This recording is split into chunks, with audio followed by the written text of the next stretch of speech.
गर्दै नयाँ जग्गा नयाँ ब्लग किनकि तपाईँलाई थाहै छ तपाईँले भन्दा अगाडि मैले आसाम जाँदै गरेको भिडियो हालेको थिएँ भने अहिले म प्रपरली आसाम पुगेर तपाईँलाई मेरो भक्ते दाजु को घरमा आइपुगेँ। भक्ते दाजु भन्नाले त्यो हाम्रो एरियाको भिडियो बनाउने भक्ति होइन, मेरै जेठा दाजु भक्तिको घर आसाम आइपुगेँ। र आसाम आइपुग्दा तपाईँले म यहाँ वरिपरि आउँदाखेरि यो जग्गा देखाउनु मन लाग्यो।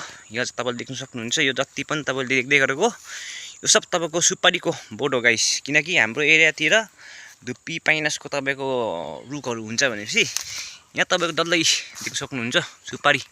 किनकि अहिले रिसेन्ट तपाईँको सुपारी पनि टिपिसकेर तपाईँको अब नेक्स्ट इयरको लागि चाहिँ तर्खर हुँदैछ। किनकि यो जति पनि एरिया चाहिँ मेरो दाजुले रोपेको, भक्ति दाजुले। किनकि तपाईँको यो जग्गामा म आजभन्दा 11 वर्ष 2015मा तपाईँको है आसाम आएको थिएँ।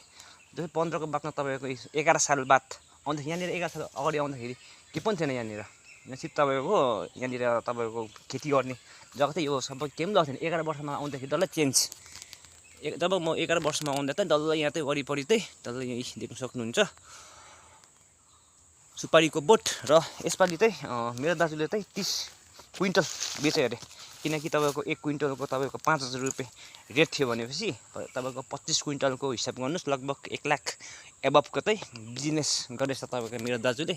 म तपाईँलाई बारम्बार यही भनिबस्छु है, हाम्रो प्रकृतिले चाहिँ मान्छेहरूलाई बहुत कुरा देख्नु होला। प्रकृतिले नै अहिले 1 लाख एबभ परियो एउटा प्रकृतिको देन हो सुपारी पनि। एकदम यसको पनि भ्यालु बहुत डरलाग्दो छ। तपाईँले अहिले हाम्रो एरियामा सुपारी खानुभयो भने सुपारीको दाम अहिले तपाईँको यत्रोको होला, तपाईँको 15-20 रुपियाँ।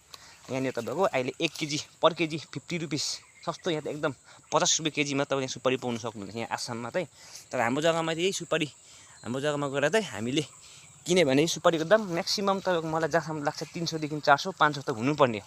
मलाई जहाँसम्म लाग्छ लास्ट इयर मैले 400मा किने जस्तो लाग्छ सुपारी। त किन यसपालि मैले 600-700 सुनेको थिएँ भनेपछि त सोच्छु त यहाँनिर 50 रुपियाँ किलो सुपारी तपाईँले कहीँ पाउनुहुन्छ। यतै अहिले म त सुपारीको खेतीमा आइरहेको छु हो।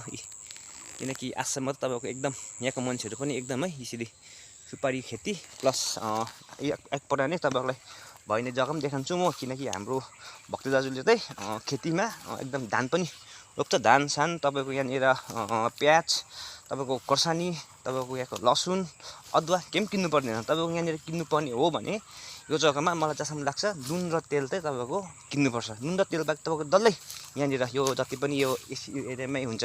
किनकि जग्गा अलिक गरम हो। तर आज त अलिकति म आज आएको कारणले गर्दा, किनकि मैले चिसो लिएर आयो भन्दैछ। किनकि म दार्जिलिङको मान्छे जस्तो म आएँ आजदेखि पनि पानी सुरु भएछ। अहिले हल्का पानी रहेर त म त हल्का ब्लगिङको लागि निक्लेको। किनकि यो जग्गा मलाई एकदम मन पर्यो। किनकि आज दिन पनि देख्नु भने एकदम जाडो छ। किनकि मलाई पनि जाडो फिल भइरहेको छ। र यति भन्दै तपाईँहरूलाई पनि यो छोटो मेरो भिडियोमा है यो सुपारीको सानो भिडियोमा थ्याङ्क्स फर वाचिङ।